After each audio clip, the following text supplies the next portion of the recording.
I still blink in the sunset.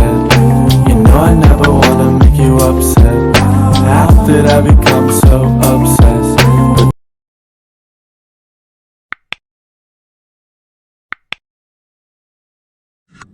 Welcome to COVID Construction. Today we are making raised beds for a Victory vegetable garden for coronavirus.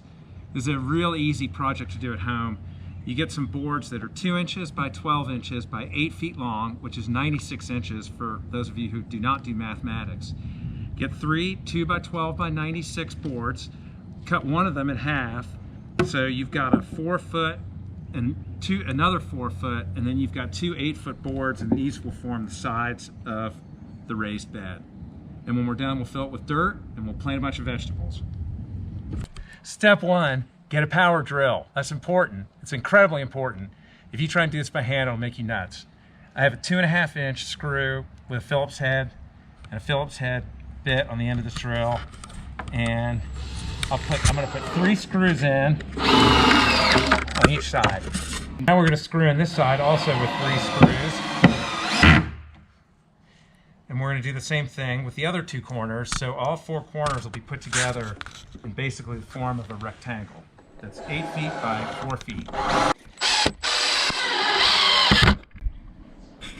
Okay, when you're done, this is what you have. You have a frame. 3 screws on either side.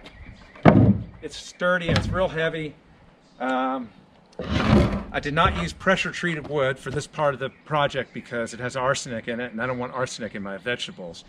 So I just used regular old wood. It'll fall apart in a couple of years, but that's cool. We don't care. It's not very expensive. We can always build a new one. Okay, so we use 3 2 by 12 by 96s for the sides, and then we're also going to get another 3 2 by 4s plus an extra 2 by 4. And the extra 2 by 4 we're going to cut into little irregularly shaped pieces, and we're going to use this to support the side. So we're going to use this 2 by 4 to make an edge that provides a better platform for somebody to sit on than just a 2-inch wide plank. Particularly if you happen to have a lady who might be working in this garden and you want her to have a nice place to perch when she's fooling around with plants. And we give it a little bit of overlap, which makes it look a little bit nicer, a little bit more finished, and makes it more comfortable. Okay, so I've got a couple of starter screws on this. I'm going to put it up under here so that it's flush with this 2 by 4, about in the center of the 2 by 4. It really doesn't matter very much. This is just a support, and it'll work fine.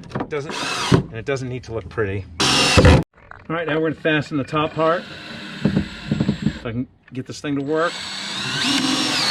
Down here.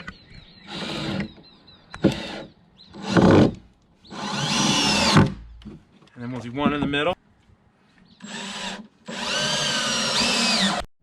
Now we repeat the exact same steps on the other side of the box. Okay, for the next step, we've got to cut a piece for the railing on the short side. And I should measure this, but I'm not going to measure it because I don't think you really need to measure it, because this just doesn't have to be perfect. So I'm going to cut it like this. I'm going to measure it by wedging it against the other side and getting a cut line started.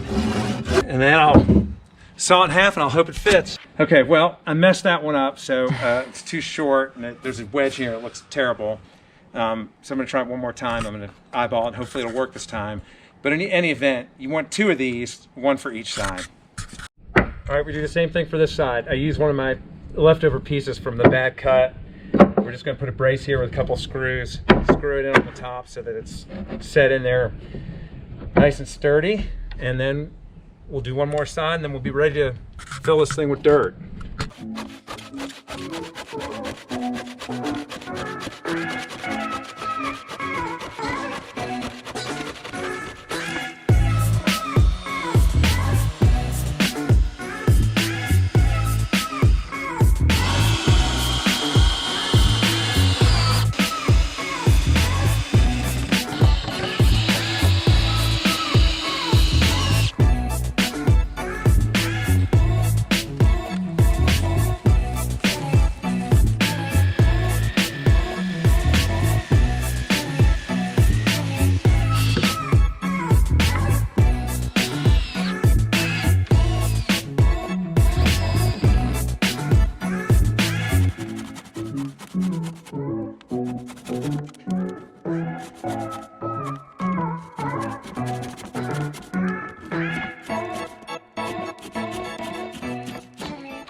And that, ladies and gentlemen,